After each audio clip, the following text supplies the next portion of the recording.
Mahilig ka bang mag-snack ng mani habang nagtatrabaho o nanonood ng TV? Masarap ito. Pero, alam mo ba na ang labis na pagkain nito ay may seryosong epekto sa ating katawan? Una, ang mga nabibili nating mani ay madalas na prito at punong-puno ng asin. Ang sobrang sodium ay nagdudulot ng high blood pressure na maaaring magpataas ng tsansa ng sakit sa puso at stroke.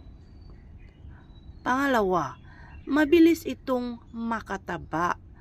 Ang mani ay isang calorie-dense food. Ang isang maliit na dakot lang nito ay may katumbas na agad na daan-daang calorie.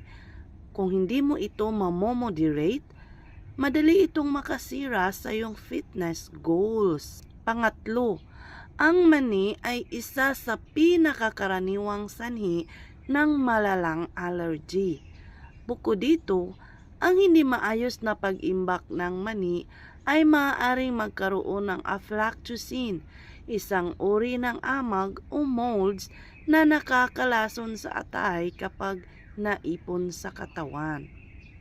Hindi naman masamang kumain ng mani. Basta, piliin ang inihaw, walang asin, at limitahan sa isang maliit na dakot kada araw. Paborito mo rin ba ang mani? I-comment ang iyong sagot at huwag kalimutang mag-subscribe at mag-like para sa higit pang tips.